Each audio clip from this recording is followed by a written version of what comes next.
Well, hello everybody. Mari Gracebrick here, host of the Teach and Profit Summit, and here with me is Danny Eni, and we're going to be talking about this concept of the educator entrepreneur.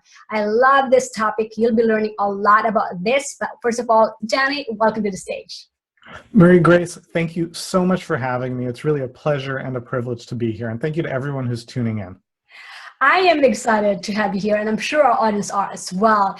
And you've been really in the forefront of this trend of the educator entrepreneur era, wherein it's not just about information anymore, but it's all about real education, real transformation for people, for our students. So we're going to dig deeper into this concept. So first of all, share with us a little background of your story that led you to doing what you're doing today.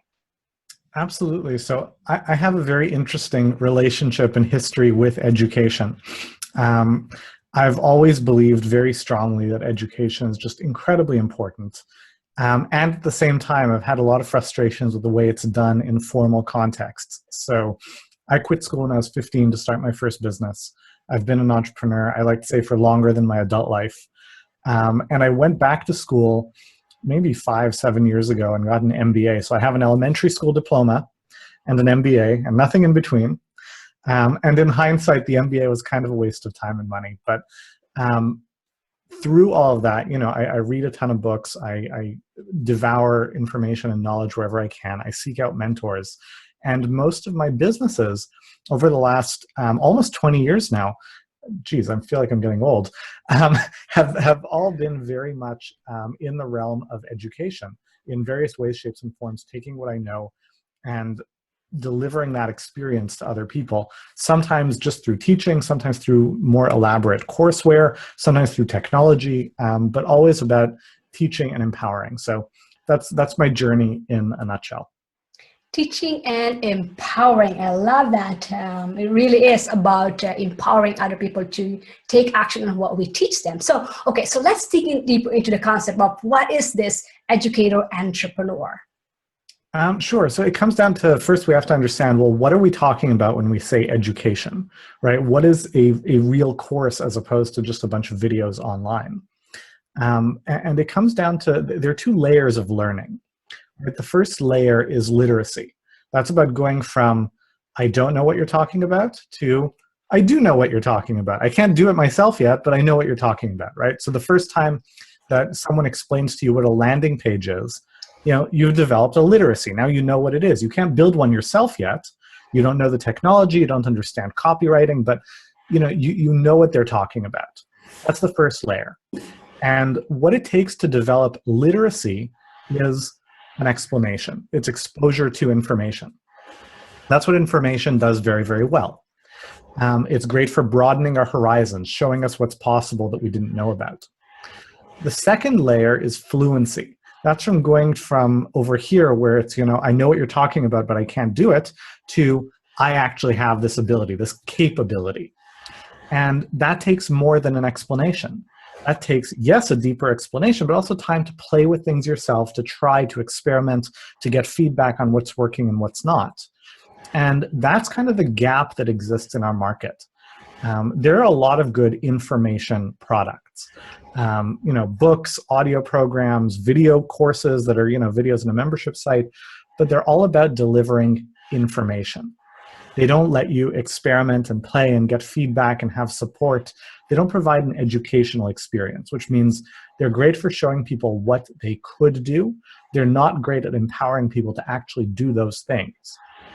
Now, that's fine. There's room for information. Information's important, but information is something that the market doesn't place a huge premium value on, right? Over time, the amount of money people are willing to spend on information drops down. Like if you look at the real world analog of information, it's a book in a bookstore. Now, once upon a time when books were brand new and hard and expensive to produce, books were comparatively expensive, but the price has dropped, right?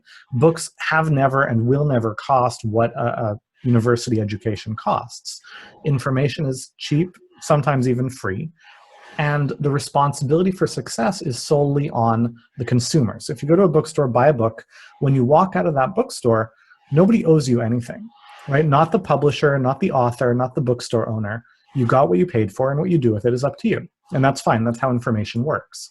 Now, contrast that with an educational experience, like a university course. You can't buy a diploma the way you could buy a book in a bookstore.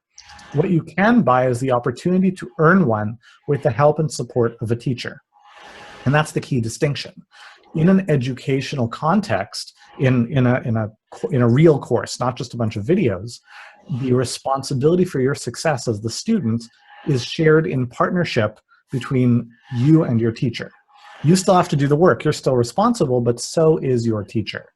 And that's what really commands a premium. And what we're seeing in this like online courses world, which is kind of exploding right now, is that if your course is just information, it's getting harder and harder to charge a premium.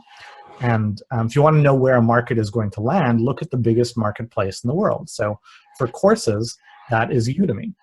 And their courses are, a couple $100 or typically much less. But if you go the real education direction, if you provide support, if you help people actually get the results and you hold yourself accountable to support them in that way, you can charge a real premium. And that's something that we've seen personally. My company is an education company. We don't have customers or clients, we have students. And in a world where the online business market is, typically it's $2,000 products, and those are getting harder and harder to sell, there's a lot of downward pressure. Our price is higher. We charge $3,000 for our program because it comes bundled with all of the support and guidance that people need to succeed. And because we offer support that nobody does, we can guarantee results that nobody can or will. Right? We actually guarantee, we have a double your money back guarantee for people to not just like it, which is a very low bar, but that they will be successful. They will have the results that we're promising. So that's kind of the difference. And people who are jumping into the education opportunity, what I call the teach and grow rich opportunity, it's just this enormous exploding market and space. It's an exciting place and time to be.